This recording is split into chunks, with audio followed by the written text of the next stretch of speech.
time for Two Guys and a Goalie with Dustin Nielson, Matt Kassian, and the goalie, Joaquin Gage.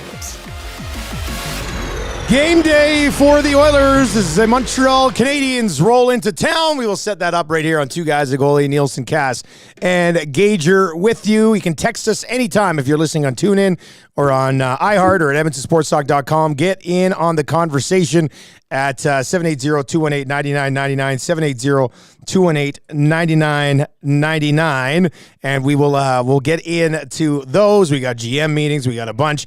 I love Corey B is in. It says, I will qualify on two guys. I will qualify on two guys. I will qualify on two guys. He's very much trying to qualify for this EST Flyway to Vegas. We'll give you a keyword in about 25 minutes right here on Two Guys and a Goalie. Cass, what's up, buddy? How you doing? I see you're wearing your good plaid today, much like me.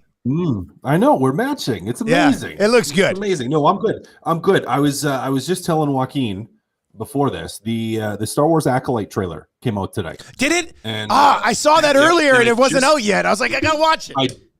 I just watched it like right before, like I was just waiting for everything to spin up, and I just watched it. I'm excited. I'm excited.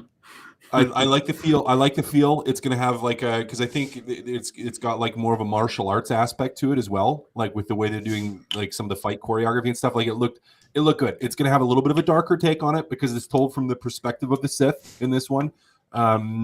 Set pre all the. I mean, it's I would guess would be the oldest movie or older than all the movies. Like it's from like 200 years before, the Phantom Menace or so. So okay, I got a little goose pimply.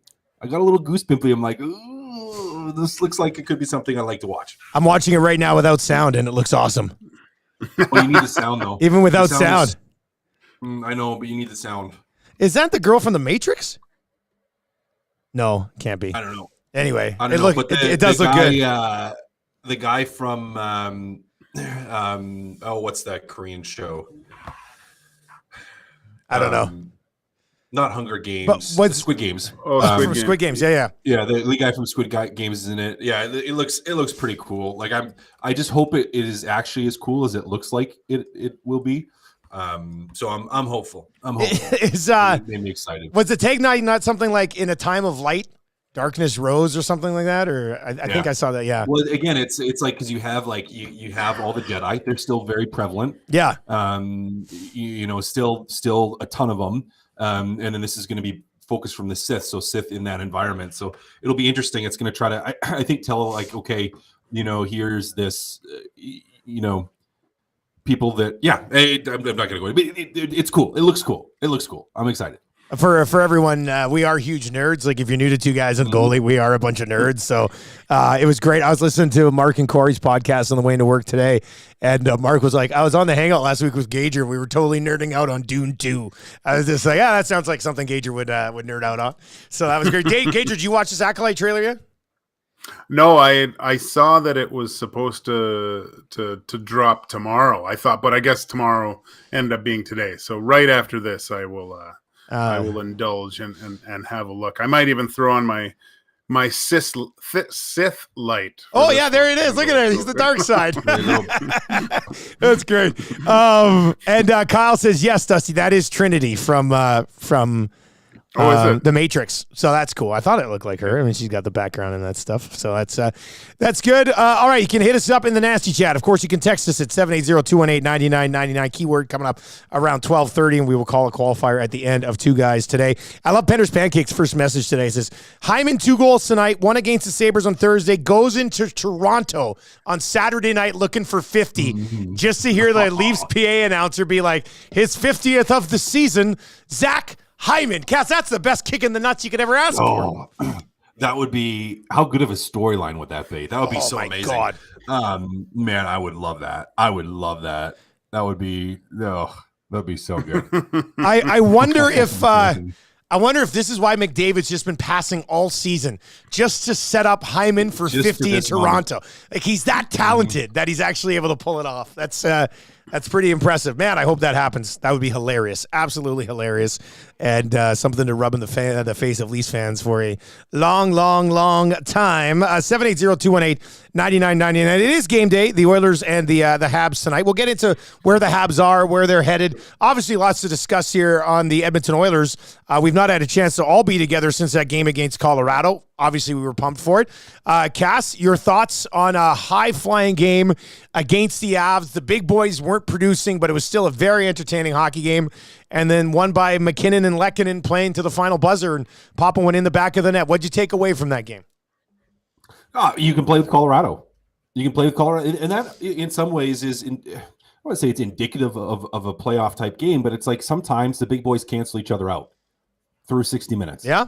And where it's like, yeah, they're playing well, you're playing well, and that kind of it ends up being a little bit of a wash.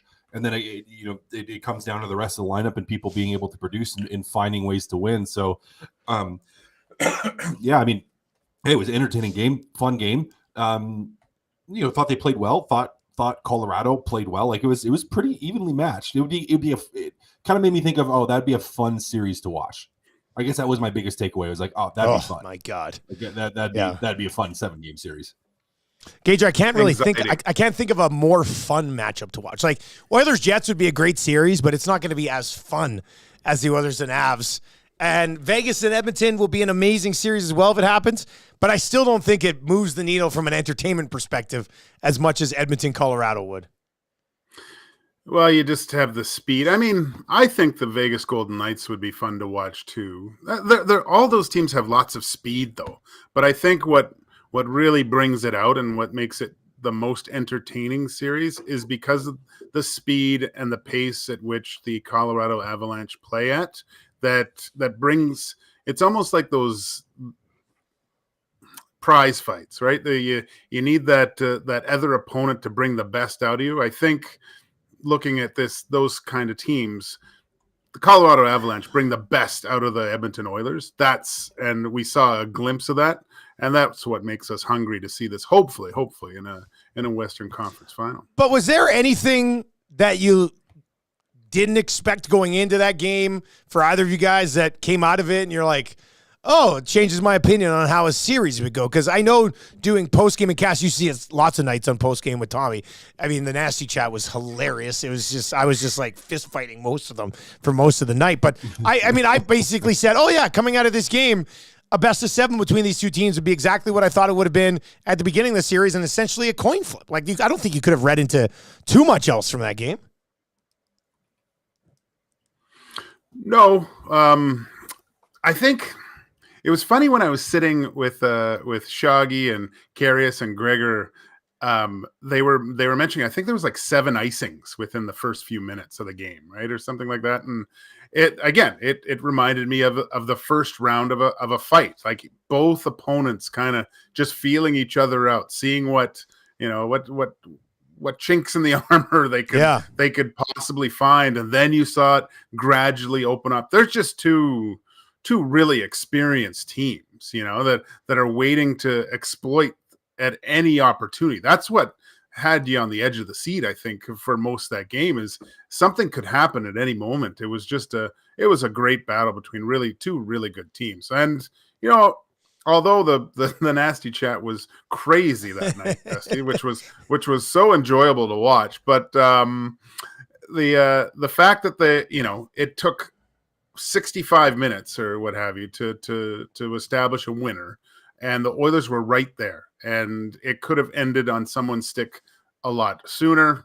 A little bit better coverage. The margins for error are so small with these two teams. That's what I love, that feeling of anxiety watching the whole game. It's almost like it's overtime throughout the whole match. I loved it. It was great.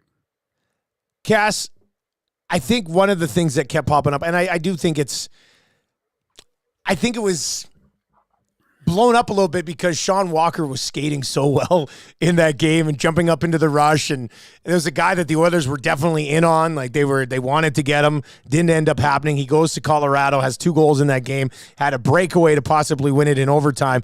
And I know a lot of the discussion post-game coming out of it was, well, do the Oilers have a defenseman that can play at that pace alongside Darnell Nurse? We're going to see Stetcher. He's going to get a look tonight. Desharnais was getting criticized a bit. I thought it was a little bit valid. The processing of the game at that speed wasn't great even prior to the fight. And then, Cody Ceci looks like he's going to be with Kulak tonight. Cass, would you be concerned in that type of series having like 3 top 4 defensemen and not a fourth that can move that well? Unless Stetcher does become that guy. I mean, who knows?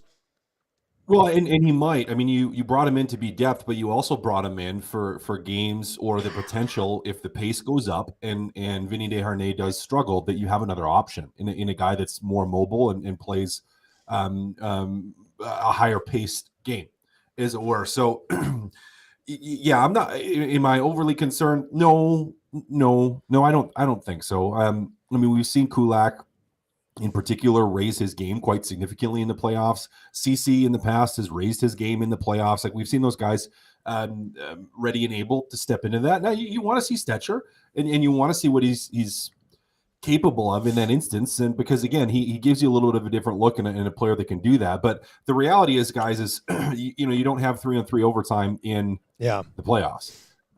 So if we're looking at that and saying like, we need a guy like Darnell Nurse because of overtime. I mean, that's not playoffs. So that part of it doesn't concern me. Now, from a pace of play overall through 60 minutes or beyond in playoffs in 5-on-5, I think you want to have a look at Stetcher just because he could be a guy that, depending on the series, depending on the stylistically how the series is going, that you could plug in that may have success. Gager, what did you think of Skinner and Georgiev in that game? They got consistent NHL goaltending.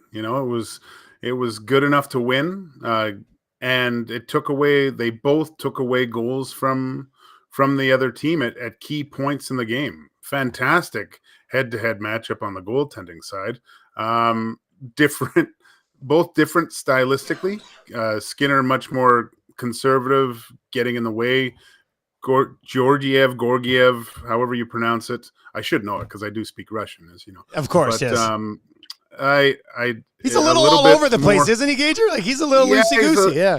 He's a little unorthodox, but sometimes that helps. You don't know that you can't get a good read on him, right? So, but both played fantastic.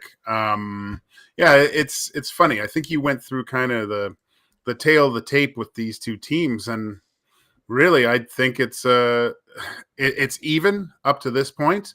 It's just a matter of who's going to make the biggest save or the biggest mistake at the most crucial point if these two teams do meet up in the playoffs. You can text us anytime, 780-218-9999, 780-218-9999. Keyword for the EST Flyway to Vegas coming up here at 12:30 this morning. This text is in from the Liquid Beaver and says, I like the Draisaitl, McLeod, Fogle line. I think there's potential for them to be very dangerous and productive. What are your guys' thoughts? Cass, let's start with you on that one, buddy. What do you make of that trio? And I know they had that line going up against McKinnon's line, and then in the third period they put McDavid and Draisaitl together when they were down 1-0. And the other lines, two of their other lines actually ended up scoring in that hockey game. But what do you think of Draisaitl between McLeod and Fogle? I don't mind it at all. I mean, one of the nice things about bringing in Henrique is that you have the ability now from a centerman standpoint to flex with some of your guys. And we saw earlier in the season, we saw McLeod have quite a bit of success. And really that's what got his season going. Was playing on the wing and having that opportunity. So I don't mind it. There's a lot of speed on that line. You have a guy that plays a little bit more gritty, tries to play around the net in Warren Fogle and two guys really that can both transport the puck through the neutral zone. And if it maybe takes a little bit of the pressure to do that at times off of Draisaitl, well, I think the potential for a line is there. So I like the speed of the line. I love the makeup of it. If they're able to play the right way, it could be a group that has quite a bit of success. I like that. Just the fact that Leon plays with a little bit more pace. And again, if we're just looking at that game in particular against the Avalanche, having to go up against McKinnon, as you saw, you have to be on your toes every moment for every shift. And I think that helps with Leon. That is seeing him move his feet, be responsible, be that full 200-foot or try to be that full 200-foot player. there's going to be a different level of Leon. We've seen it in the past with playoffs, but I think him going up against the other kind of top guy, I like that, because remember we were talking about, guys, just Leon is always, it seems like when he doesn't play with Connor, he tries to do a little bit too much. And I think by shifting the focus into, look, not only are we counting on you to be productive, but also to shut down the other team's so-called top line in this instance. I think it's a subtle switch in brain chemistry for Leon, where the more responsibility that's put on him in this case, the better that he'll perform, hopefully. But that's kind of what I maybe it's just my goalie brain talking, but I think that's what kind of Nobla was trying to get implement with Leon last game. It is two guys and a goalie with Nielson, Cass, and Gage. You can, if you're watching on YouTube, please subscribe to the channel or hammer the thumbs up for us, at least if you haven't already. And if you're listening on TuneIn or on iHeart or at EdmontonSportsTalk.com, tell your friends how easy it is to consume our content here at Edmonton Sports Talk. Propane Pimp with another text. You can text us at 780-218-9999 as we get set up for the Oilers and the Habs tonight. Propane Pimp says, it's a little outside the box thinking, but I do feel that the Oilers should give Kulak a look on his offside. He can definitely skate and historically has elevated his performance in the playoffs, even when he takes on larger roles. I feel like this should be looked at. And I'll just add to this message from Propane Pimp is that he's probably suggesting you could look at him on his offside because Knobloch said earlier this week that they still want to try to get Broberg a few games here in the regular season. And I guess if that works, it would be another option to play Kulak over on the right side. Cass, that should be something that Kulak can handle as a veteran guy who skates extremely well, shouldn't it be? Well, you'd like him to be able to. I mean, it's just, listen, the reason that it's more difficult for players to play on their off wing is you have to move the puck to your forehand to pass cross ice. Like your angles change. So yes, the skating helps, but it's more about being able to execute and from a puck movement standpoint, being able to be clean. Well, you have, I would say, a few less options when you're passing. Like you have to be quick, you have to be decisive, and you have to make good plays. So could he be able to? Yeah, potentially. I mean, he's a guy I think you look to first if you're going to have someone play on their off wing. I mean, it would make sense that he would be the guy to do it. Is it necessary though? Have we? I don't think it's necessary, but have we seen him? Have we seen him play there? Well, RCN says they tried Kulak on the right side for a couple of games and it didn't work. RCN, you can correct us. Yeah, I'm trying to think. Would that have been with Broberg on the left side? Was he moved up with? Was he moved up with Broberg, Nurse on the right side? Because I can't. The only. I can't. There would be no reason for him to play right side when CC and Desharnais were around. So I'm thinking that it must have been either alongside Nurse or Broberg, and I can't remember how long ago it was off the top of my head because the blue line's pretty much been locked in. I think we might be going back a year, actually for that one. Gage, any thoughts on that? No, like Cass said, it's just difficult because on your off wing as a D-man, you're bringing the puck into the middle and being on your offside and exposing it for takeaways. It's just that extra second. I think you can protect it a little bit more having it on the board side, on your on the strong side of the ice for you. So great skater, but yeah, it just makes it's almost easier to defend. I think I've heard like defensemen talk about playing your offside because your stick is already in the middle. But again, most importantly, puck movement, that extra second it does take to bring it to the inside can cause issues for D-men. Yeah, and I just to unpack that a little bit more, when you're defending, when you're backing up and defending on that offside, well, if you're lefty playing on the right side, you get basically another foot and a half of reach, right? You have another foot and a half of reach to the outside, so you can shade more to the middle slightly. You can protect the middle a little bit more, like you don't have to be as far outside from a gap standpoint. So it can make it easier to defend the rush playing on your offside, but it is that, moving the puck out of the zone, transitioning from defense to offense, where your offensive options are just a little bit more limited. Let's get to a couple of text messages here. Oilers and Habs tonight. We'll dive into that game coming up. The NHL looking at following 10 players around for a little bit of a docuseries. We'll get into that. GM meetings are underway as well. We'll get into that. We got your keyword coming up in about 6 minutes for the EST Flyway to Vegas. YouTube Trev just texted me, and YouTube Trev is very good at this. He's claimed multiple times that this is one of his true talents. He says Cass got a haircut. Cass, you get a haircut? Trev can always tell. It always looks good. Yeah, you got a nice haircut? Yeah. It looks nice. Little fade going on. Trev, you're right. He knew it. He says, I knew it. He's over there working on stuff. He goes, I knew it. Yeah, it looks good. How often do you get your haircut, Cass? Gager, I won't ask you. But it depends. I mean, I every 3 weeks if possible. 3 weeks to a month. Wow. Yeah, that's pretty good. I'm like a 6 to 8 week guy. Mostly because I'm just busy. I can never find the time. So my hair's a mess. I mean, I don't have a lot of time either, but it's more, it just starts bugging me. Like it gets poofy, especially since I keep it pretty short on the sides. Even short on the sides, yeah. Poofy, yeah. So you can notice when I don't have it cut. So I like keeping it fresh. Gager, what's Should I just mute myself for these hair discussions? No, I'm sorry, Gager. I'll go grab a sandwich. You still got the beard coming in pretty strong. I like it. What are you doing? Like a spring beard here? What is this? F1 season beard? Yeah. Yeah, maybe it's very, very it's bad because now when I shave, you used to see it and now you don't. It's maybe a little Just for Men in there just to make myself feel better. That would look funny. I do like the idea of you all of a sudden showing up with a completely dark beard. I think that'd be great. It would be really great. Gager, you do something with that? Nope. It just started to come in like this. I swear to God. Don't worry about it.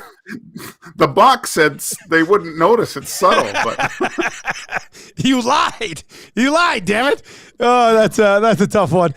Gager, what do you think? Like for tonight, Cass, are you on pre and post tonight? No, not tonight. Gager, are you on pre and post tonight? Tuesdays. No, I don't. I don't know who Tom. I don't know who Tommy's got on pre and post. If Tommy didn't, because I told him. I sent him. I've tried to be better about like, hey, I'm gonna send him my schedule earlier. So let me make sure I told him that I wasn't on it. I'm pretty sure I told him that I wasn't. Yeah. Are you sure you're not doing it, Dusty? Well, I mean, I don't know. Maybe I was supposed to be. My daughter has a dance recital tonight, but I guess I could hop on post. Oh, maybe I am on pre. Wait, what day is it today? No, I told him no. Montreal. Okay. No, Thursday, I'm good.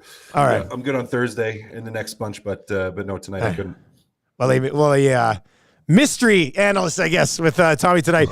He will be at Bourbon Street Hudson's. He's got those $10 and $20 gift certificates. I think it was RCN on Twitter who had a picture of himself and one of his young buddies dressed up as little girls back in the day, saying we're heading out to Hudson's tonight to get those $50 GCs from Tommy Gazola. He'll be at Bourbon Street Hudson's tonight at West Edmonton Mall. Pregame starting at 5:30, and then of course postgame to follow immediately after the Oilers and the Habs. Gager, Stetcher, what's a success tonight? Like, how do you gauge? Like last time he got thrown in short notice, offside. Now it looks like he's going to play with Nurse, and you would think he's probably going to be put out in some pretty interesting spots, but feel comfortable over on the right side of the ice. What do you need to see from him tonight? I want to see the way he transports the puck when he gets the opportunity. If how quickly it goes from defense to offense. Obviously, a different type of player than the guy coming out of the lineup with Vinny Desharnais. See how well he defends. Obviously, it'll be a little bit more positioning wise. Hopefully he doesn't have to get the 4 minutes and penalties and stay out of the box tonight. But yeah, I mean, it's tough because last game against the Avs, we saw what their trade deadline acquisitions did. And although that Carrick did score, I want to see a little bit more. I want to see what it looks like to have maybe a guy with a little bit more skill offensively, good skater on the back end. It makes the whole decor have a little bit different of a look, because as we know in the playoffs against certain teams, different styles of play sometimes suit a changed lineup, so to speak. So yeah, this will just be hopefully another arrow in the quiver for Noblat to implement if he needs to through a longer playoff run. Cash, just in general, like, do you think Darnell Nurse will benefit from having a better skater to his right? Like, is that something when you watch Nurse, you're like, well, you know, if there was I don't know, because he moves really well himself anyway, right? So, yeah, maybe.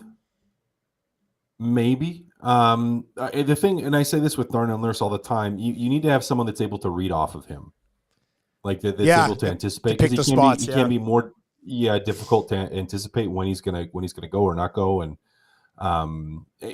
so for me it's more about, I would say, less about the pure skating in that, and more about, you know, is this person, whoever it is that's playing with them, are they able to read off of him and do it well.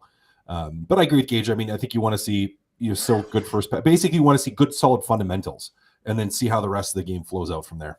780-218-9999, 780-218-9999, or just up in the nasty chat as well. Let's get to your keyword. It is the EST Flyaway to Vegas. Listen for the keyword 4 times per day on Edmonton Sports Talk for your chance to win a trip to Vegas. 2 nonstop flights, 3 nights accommodation, and tickets for a Cirque show. When you win this grand prize at the end of April, you will have 2 months to book it, but you can book it at any point over the upcoming 12 months. All presented by FlyYEG, that's the airport, and the LVCVA, our partners down in Vegas.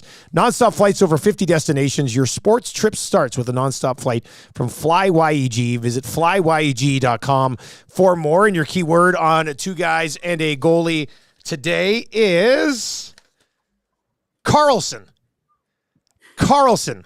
Karlsson. Karlsson. Your keyword today is Karlsson, as we dive into the Vegas roster a little bit here. Karlsson, Karlsson. Boys, you tell me if this is something that popped up a little bit earlier today. Our morning word today was dining. That's not the word now. The keyword now is Karlsson, so send that in. And Eric and I were kind of mocking Maddie a little bit for like dining. You can dine anywhere. And then Maddie came in today and he goes, guys, going to Vegas and having a nice meal, like that's a special place to dine down there. And I don't know, where do you guys come out on dining as a Vegas word? What do you think? I think it's a Vegas word. Yeah, you think it? Yeah, there you go. Lots of restaurants, and you usually hear people talk about it, like about, oh, there's this restaurant at this place or that restaurant or that. Like there's different spots people really like to go. So I think it's legitimate. Gager, what do you got? Oh, definitely. There's some of the top chefs in the world all have restaurants there, right? So Maddie's loving it. He's loving it over here. He's clapping. He's all fired up. Don't get too excited. Don't get too excited over there. Jeez. Yeah, I mean, you did drop UFC like on day 2, Maddie. Like, I know you're mixing them up. I get it. Yeah. I mean, what did I say? The first thing I said to you guys is I plotted out 2 diners, drive-ins, and dives places for you to go you see. Did. You did. You're right. So I guess, I have to, it pains me to say it, but I have to agree with Matt. All right. Okay. Well, one more time, the keyword is, I'll get your thumb out of that screen. One more time, the keyword is Karlsson, Karlsson. For those of you spelling like John Carlson, that is incorrect. We are looking for the other Karlsson, Karlsson. Text that in to 780-218-9999, 780-218-9999, and then stay by your phone, and we will call a qualifier around 12:50 this morning. Cass, they lose to the Colorado Avalanche in a well-played hockey game. Montreal comes rolling in here.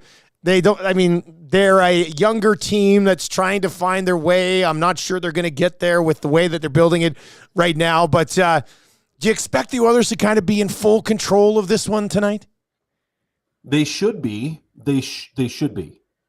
We saw how they played against Columbus not too long ago. And Montreal's better. Montreal's better than Columbus, but they should be. I mean, theoretically, on paper, if they go out and if they play the same way that they played against Colorado, they win the hockey game.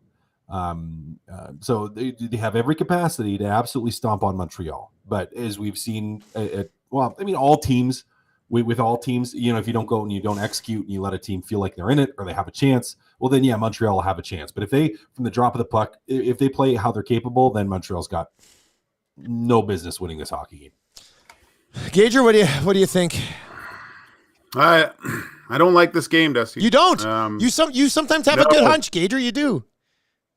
I sometimes I do. The fact that it's essentially a home game for the Canadiens, and the Oilers in the past, when they've had the gargantuan matchups between the big teams, the playoff teams within the NHL, there seems to always be that emotional sigh the next game, and they seem to play a team that's not really in the playoff picture or struggling.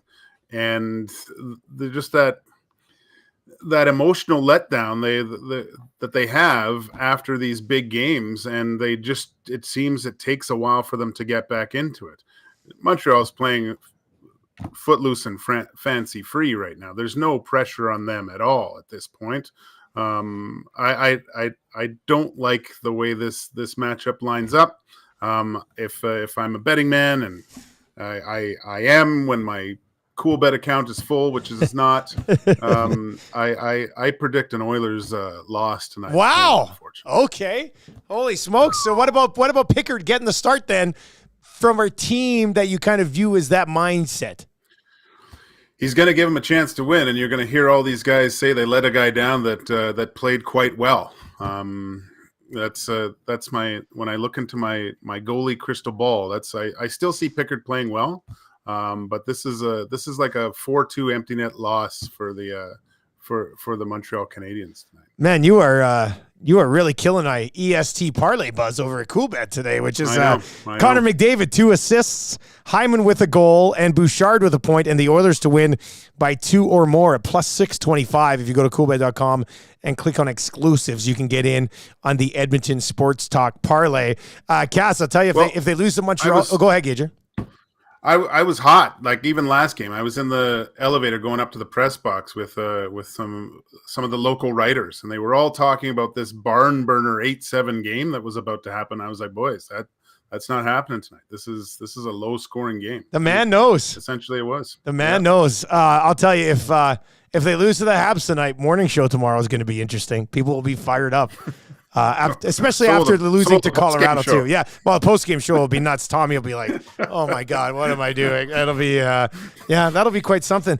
Cass, where do you think the Habs are at right now? Like, you know how like in the off season this year, we were talking about, Ottawa maybe, and Detroit and Buffalo. And I mean, with the way Detroit's playing lately, it looks like all three of those teams might end up on the outside of the playoffs looking in.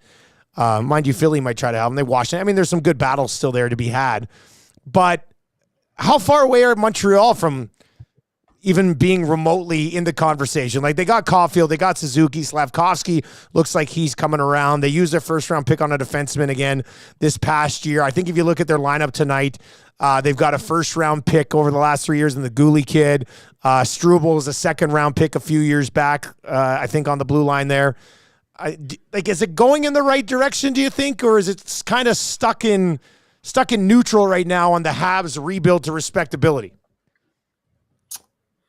Oh, I mean, I think you were the only one that had them in they're going to take a big step forward because you're a Habs lover. No, I didn't. You said that. No way. That, like me and Gage were like, yeah, they're going to be in the mix. I do not recall. I don't think I picked the Habs to take a big step forward. No. I don't think any of us did. Well, that you just said we were all looking at like Buffalo. And but I said we were looking at those teams and thinking that one of them would possibly take a step. Oh yeah, yeah. And not Montreal. Buffalo. I mean, now recently has started to play much more like we expected them to, like where they're like, oh, they're actually looking decent right now. But oh man, I almost feel like it's still almost too early in the rebuild. Like they've got some good young players. They have some guys like Alex Newhook, I think was a good pickup for a young guy that you can have locked up for a little while. You do have Suzuki, who I think is a good player, and you have him at a respectable dollar value. Caulfield's same thing, young player, good player at a respectable dollar value, where you have some of those guys locked up for a good chunk of years.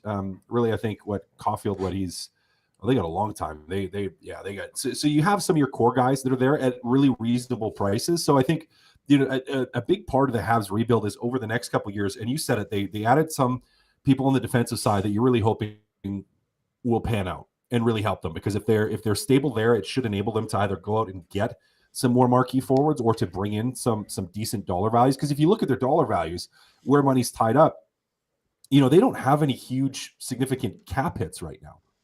They really don't. Like their biggest cap hit right now, I believe it is Suzuki, and what's he at? He's at 7.875, which is not crazy. So you're going to have some flexibility. So to me, the question of, well, when do they get back to it, all really depends on I would say the next two seasons, what they're able to bring in, whether it be via draft pick, if they get some high level prospects they can bring in for cheap, because if you can, then you have the ability to go out and add some players, whether it be deadline players or in the offseason players that are approaching that UFA that can really complement your team. So for as much as it doesn't feel like they've taken any steps forward, I think they have. When you just look again at the money they're going to have available and what they're going to be able to add into the arsenal. It just depends on how good of a job they do in that. They've got 5 first-round picks over the next 3 years, 4 second-rounders, 6 third-rounders, 4 four-rounders, 4 fifth-rounders. So they've got lots of picks over the next little while, Gage. Would you try to start moving some of those picks for some veteran guys who come in and sort of help the young kids, or do you just continue to draft and see what you have after a couple of years and then start to make those moves? Well, it's funny because for years prior, you would always hear you have to rebuild and do it through the draft, right, with picks. And you've seen teams like the Canadiens and even to an extent the Arizona Coyotes trying to rebuild through the draft with lots and lots of picks.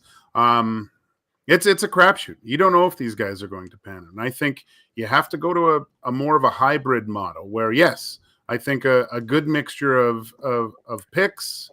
Your scouting staff has to knock it out of the park, but you're also maybe these guys are going to be look at them not only as being part of your team, but possible assets later on when you're trying to push for certain better positioning throughout the regular season. So it's good to have all these potential assets, but yeah, I think now that you went through them all, Dusty, I think we'll see the Canadiens possibly be one of the most active teams come the free agency and draft time, where they can wheel and deal with a lot of the picks and a lot of players that they currently have. Samuel Montembeault, 27-year-old goaltender.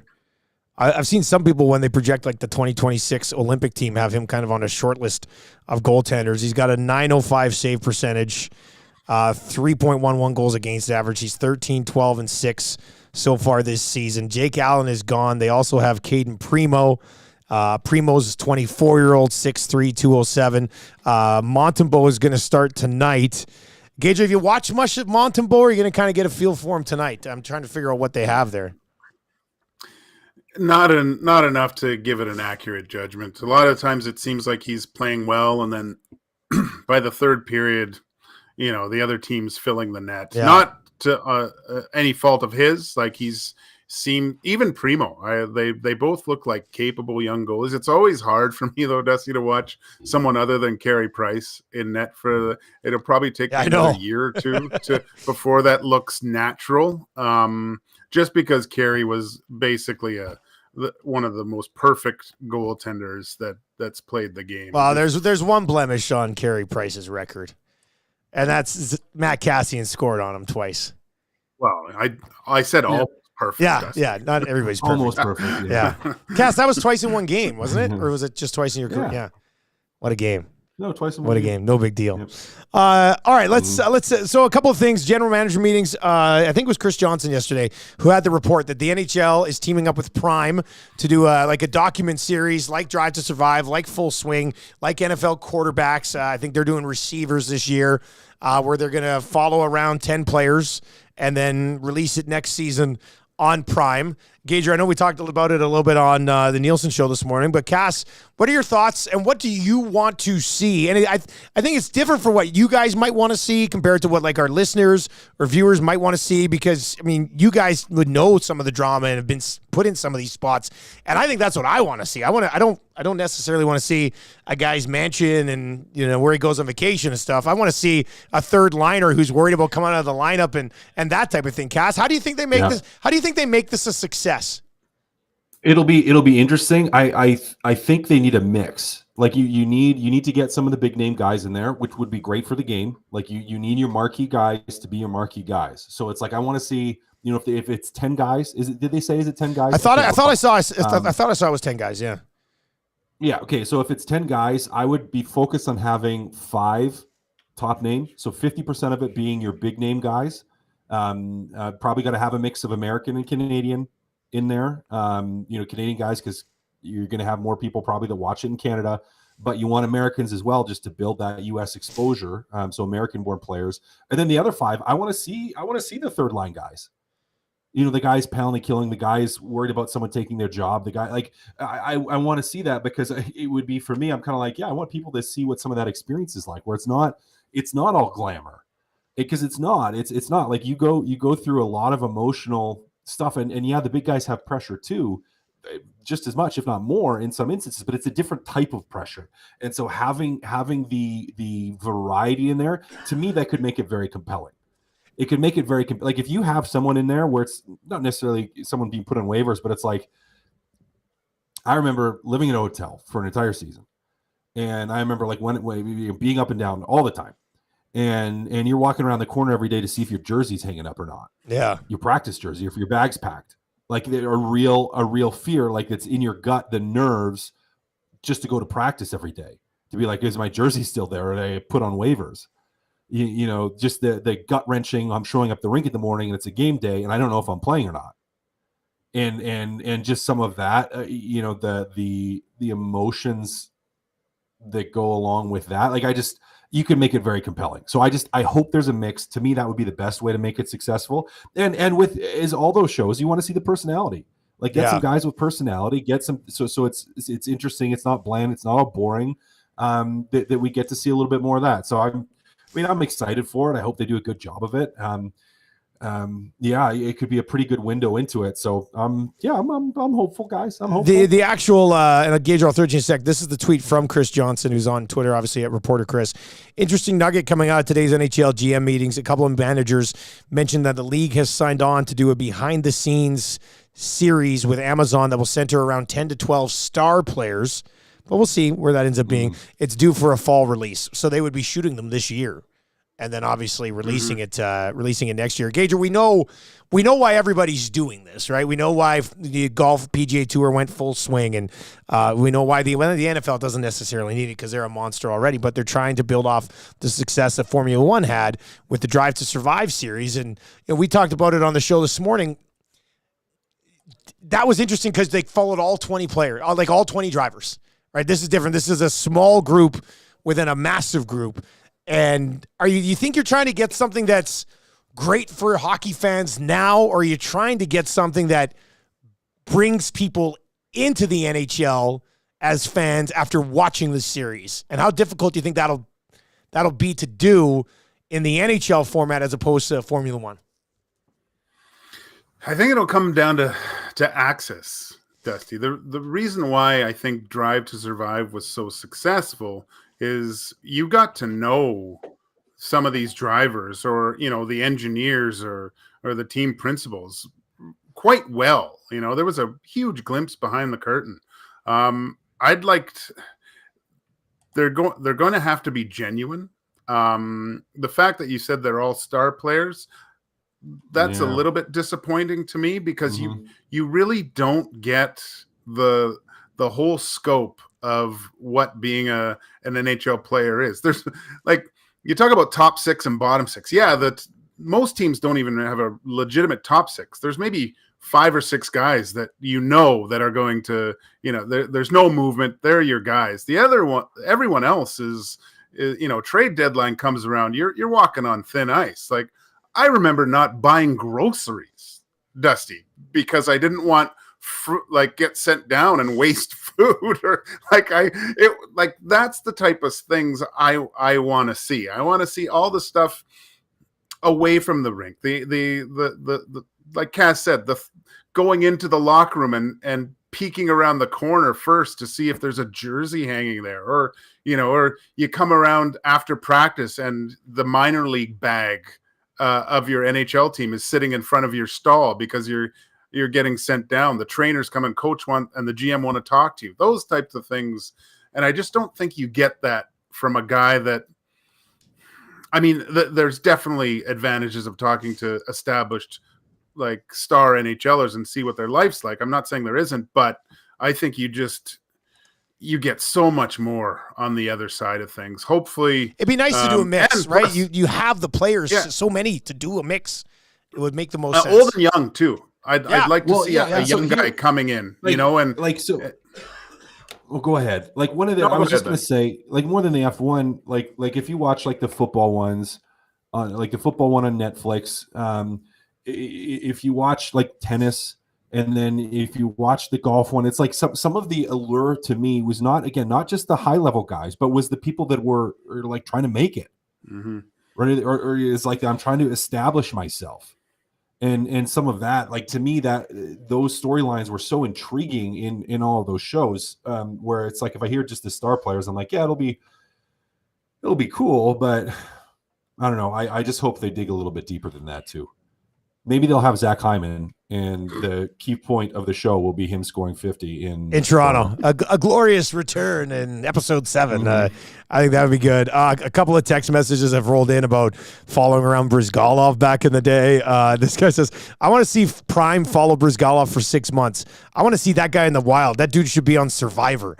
That would be something. I mean, that would be good for the National Hockey League if that guy rolled in there. If you guys were in charge of the agenda for the GM meetings, Gager, what would be at the top of that priority list for you right now around the National Hockey League? Oh, gosh. I know I'm just kind of throwing this on you, but I think I would I know there's not a lot of, like, even if we look back and change it, but I think I'd change the playoff format back to 1 versus 8. Okay. And do it that way. Even if it's just for, 1 year, off year, 1 year. I even selfishly, Dusty, I think every, like the Olympics, I would love to see a 1 through 16 1 year.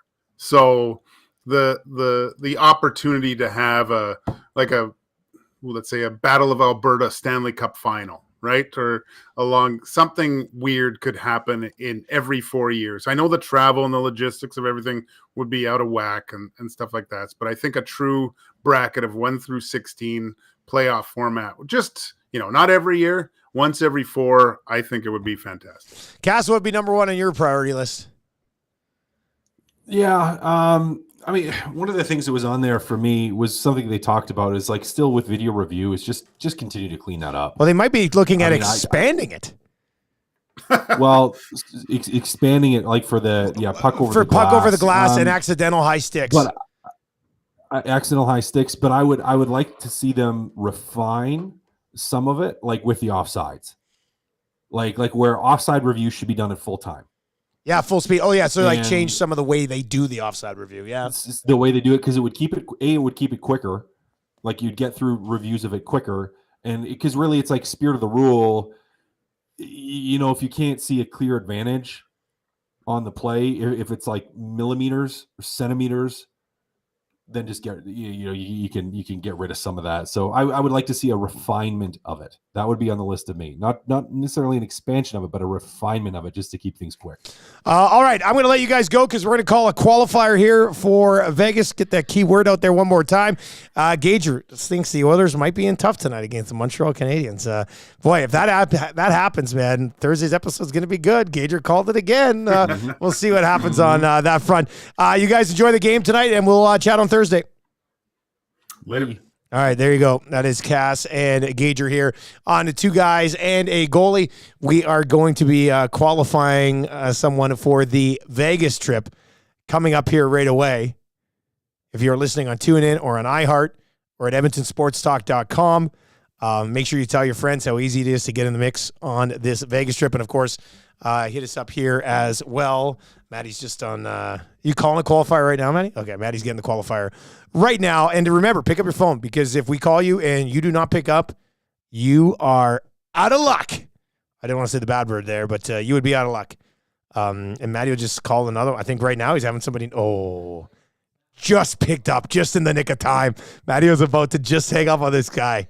and he got in. All right, so we're going to get to the qualifier. Next chance to qualify, of course, will be tomorrow morning on the Nielson show. Trying to think if the show's super busy. Oh, tomorrow, it's definitely not going to be in the 7 o'clock hour because we're going to have Noodles, we're going to have Wyshynski, we're going to have Macramala. We're going to have a CFL draft prospect at 8:20. So, yeah, keyword probably around 8:15 tomorrow on the Nielson show. That would be your next chance to qualify. And then in the Hangout and on the Log Shop and on the Oil Stream. And speaking of the Oil Stream pregame show tonight, if you want to get out and watch the game somewhere, we highly suggest you go to Hudson's and cash in some of those gift certificates from Tommy Gazola. He's got the 10s, he's got the 20s. He will be at Hudson's on Bourbon Street tonight at West Edmonton Mall. And, swing on by. All you have to do, you don't have to do any trivia. You don't have to, eat some sort of weird food. All you literally have to do is swing by, ask Tommy for a GC or two, and he will hook you up tonight at West Edmonton Mall, Bourbon Street location for Hudson's. Maddie, who do we have qualifying here? Pete. All right, let's go to Pete. Pete, congratulations, buddy. One step closer to winning the EST Flyway to Vegas. Awesome. Thanks, man. Hey, have you been to Vegas before, buddy? I have. It's been a long time, probably 12, 13 years ago. Okay, yeah. No, some things are definitely changing. Are you a gambler? Do you like to party? Do you want to just chill at the pool? Are you there for the dining? What's your favorite thing? I think I want to check out that new Raiders stadium. Oh, for sure. Yeah, well, definitely. Go to a game. That's one of the great things here. We're hooking you up with the 2 nonstop flights, the 3 nights accommodations, the tickets to a Cirque show. But if you do win the grand prize, you have 2 months to book it, but you can book it at any point in the upcoming year, which you could find an NFL game and go check out for sure. So that's not a bad idea. Who would you bring with you, Pete? I think I'd probably have to bring the wife, buddy. Take your wife. Nobody ever seems like super excited about bringing their wife. They're always like, I think I'd probably have to bring my wife. All right, Pete. Well, you have a good day, man. Tell your friends about Edmonton Sports Talk and our giveaway for this Vegas trip, and we'll talk to you again tomorrow morning. Okay, thanks again. All right, there you go. That's one step closer. One step closer for Pete as he is in, and that'll do it for qualifying today right here on Edmonton Sports Talk. Tomorrow morning on the Nielson show. Oh, our keyword's a good one. It's not a word at all. We got some more letters put together tomorrow morning, which I'm sure Eric and I will have some fun with for sure. If you are listening on TuneIn or at EdmontonSportsTalk.com, or of course on our great new partners at iHeartRadio, Nielson show replay coming up here. Pregame show at 5:30 tonight with Tom Gazola, and be ready on the way home. You hop in the vehicle after the game. Boom, iHeart. Connect to your vehicle, and you got static-free post-game show on the way home today. Before you leave today, hammer the thumbs up, and that'd be appreciated here on Two Guys and a Goalie. I was going to do it for Cass and Gager. I am Dustin Nielson. Thank you for the support here at Edmonton Sports Talk. Tell your friends. I will talk to you tomorrow morning.